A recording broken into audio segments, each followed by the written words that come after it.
तो वहीं राजस्थान में लंबे समय से आचार संहिता के फेर में अटकी सरकारी नौकरियों की प्रक्रिया को अब चुनाव आयोग की मंजूरी मिल गई है और इसके बाद राजस्थान कर्मचारी चयन बोर्ड ने अटकी हुई भर्ती प्रक्रियाओं को पूरा करने की दिशा में काम शुरू कर दिया है। ये रिपोर्ट देखिए।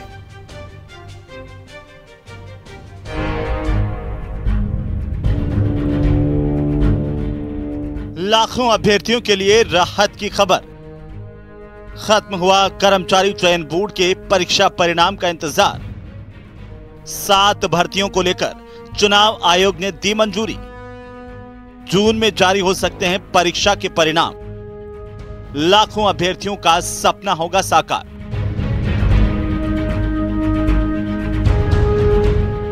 राजस्थान कर्मचारी चयन बोर्ड की भर्तियों की परीक्षा दे चुके अभ्यर्थियों के लिए अच्छी खबर सामने आ रही है।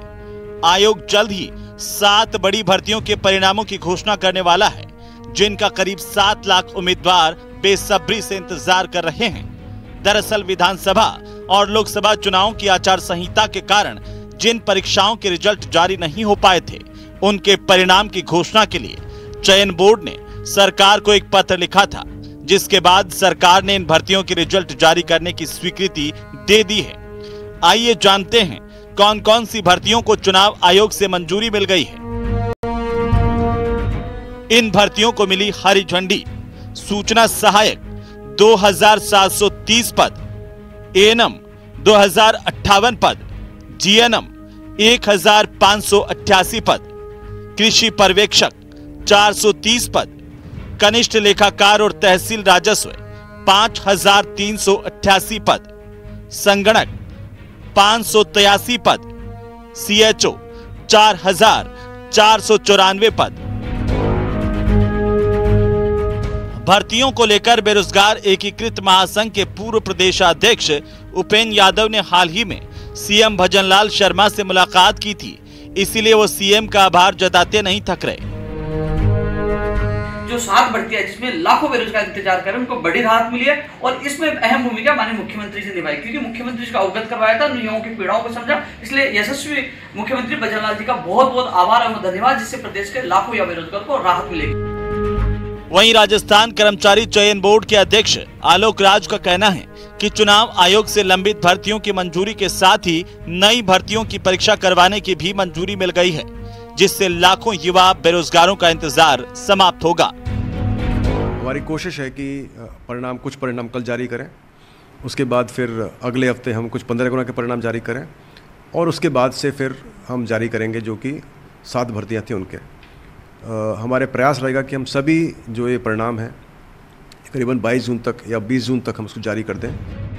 चुनाव आयोग की मंजूरी के बाद राजस्थान कर्मचारी चयन बोर्ड जहां लंबित भर्तियों का परिणाम जारी करने जा रहा है, तो वहीं चयन बोर्ड के पास 30 से ज्यादा नई भर्तियों की राह भी आने वाले दिनों में खुलती नजर आ रही है। अब राजस्थान कर्मचारी चयन बोर्ड को चुनाव आयोग से मिली अनुमति के बाद में इन भर्तियों का परिणाम जारी करने का काउंटडाउन शुरू कर दिया गया है। लाखों अभ्यर्थी बेसब्री से इन भर्तियों के परिणाम का इंतजार कर रहे थे। उम्मीद है कि आने वाली 20 जून तक टारगेट रखा गया है चयन बोर्ड की ओर से कि तमाम भर्तियों से जुड़े परिणाम जो है वो 20 जून तक जारी कर दिए जाएं। कैमरा पर्सन शेर सिंह के साथ लवली बधवा, न्यूज़ 18 जयपुर। और चलिए अब बात प्रदेश में बिजली के आपातकाल की, क्योंकि राजस्थान में ऊर्जा विभाग की लापरवाही का शिकार प्रदेश की जनता हो रही है। जयपुर से लेकर प्रदेश के सभी जिला मुख्यालयों समेत कस्बों और ग्रामीण इलाकों की जनता भीषण गर्मी में बिजली की अघोषित कटौती से उन्हें रूबरू होना पड़ रहा है, दो चार हो रही है। राज्य में 10 मिनट से लेकर के 2-2 घंटे से ज्यादा की अघोषित कटौती की सूचना मिल रही है।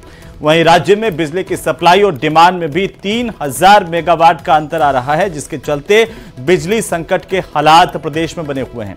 वहीं इस दौरान राज्य के बिजली संकट का हाल बयां कर रहे हैं हमारे संवाददाता, आप भी देखिए। राजस्थान में जैसे ही तेज गर्मी का प्रकोप बढ़ने लगा है, वैसे ही राजस्थान का बिजली विभाग पूरी तरीके से विफल यानी कि फेल नजर आ रहा है। राजस्थान के ऊर्जा भवन के तमाम अधिकारी काफ़ी मशक्कत करने के बावजूद भी राजस्थान की जनता को समुचित बिजली नहीं दे पा रहे हैं। इस वक्त जो है बिजली की सप्लाई और उत्पादन में करीब करीब 2500 मेगावाट से ज़्यादा का अंतर चल रहा है, जिसके चलते राज्य में लगातार बिजली संकट के हालात बने हुए हैं। राजस्थान के अंदर अघोषित रूप से जयपुर की राजधानी से लेकर के गांव ढाणी तक लगातार जो है अघोषित बिजली की कटौती 15 मिनट से लेकर के 2 घंटे तक की जा रही है, लेकिन सरकार की ओर से कहा जा रहा है कि निर्बाध बिजली जो है वो उपभोक्ताओं को दी जाए। ऊर्जा मंत्री से लेकर के ऊर्जा सचिव कोई भी ठोस बयान देने के लिए तैयार नहीं है, क्योंकि ऊर्जा विभाग के पास जनता को बिजली देने का कोई भी इंतजाम नहीं है। बिना प्लानिंग के बिजली विभाग ने गर्मी के मौसम के अंदर कटौती अघोषित रूप से शुरू कर दी है। वहीं सीएम भजनलाल लगातार कह रहे हैं कि निर्बाध बिजली आपूर्ति जनता को दी जाए, लेकिन राज्य के अंदर 2 इकाइयां जो है वो इस वक्त बंद है और निर्बाध बिजली आपूर्ति के दावे खोखले नजर आ रहे हैं, जबकि बिना प्लानिंग के ऊर्जा विकास निगम जो है वो लगातार बिजली की ट्रिपिंग कर रहा है। लोड शिफ्टिंग के नाम पर लगातार राजस्थान के अंदर बिजली की कटौती की जा रही है, जिससे गर्मी के अंदर लोगों का हाल बेहाल है। कैमरा पर्सन शेर सिंह के साथ लवली वधवा, न्यूज़ 18 जयपुर। और इसी बीच प्रदेश की सबसे बड़ी खबर मिल रही है राजधानी जयपुर से, जहां पर फर्जी एनओसी से ऑर्गन ट्रांसप्लांट मामले में इस वक्त की सबसे बड़ी अपडेट, सबसे पहले सबसे तेज न्यूज़ 18 राजस्थान पर आपको बता दें, स्टेट लेवल ऑथराइजेशन कमेटी का गठन किया गया है। एसएमएस कॉलेज प्रिंसिपल कमेटी के चेयरपर्सन होंगे doctor Narpat Singh Shekhawat, doctor BL Yadav, doctor Ashok Sharda, doctor Seema होंगी सदस्य, और इसके अलावा कमेटी में सेक्रेटरी, निदेशक जन स्वास्थ्य के नॉमिनी भी सदस्य होंगे। कमेटी का प्रशासनिक जिम्मा चिकित्सा शिक्षा विभाग संभालेगा। इस वक्त की सबसे बड़ी जानकारी।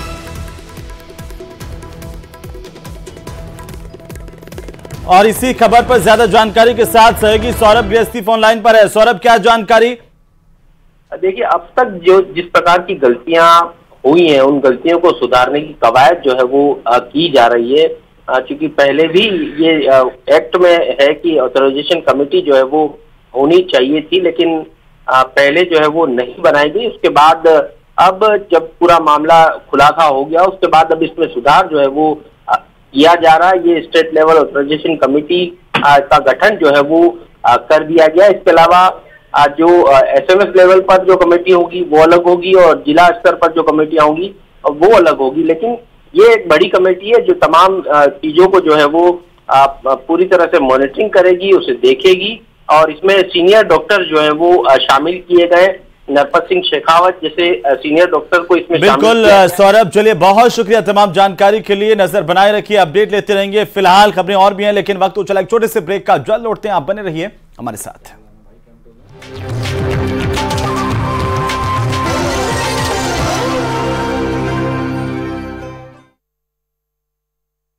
अगर आपके सिंह के लिए करेंगे प्रचार। बीजेपी के राष्ट्रीय अध्यक्ष जेपी नड्डा ने टीएमसी पर किया प्रहार, कहा टीएमसी का मतलब T for terror, M for minority appeasement और सी फॉर करप्शन है।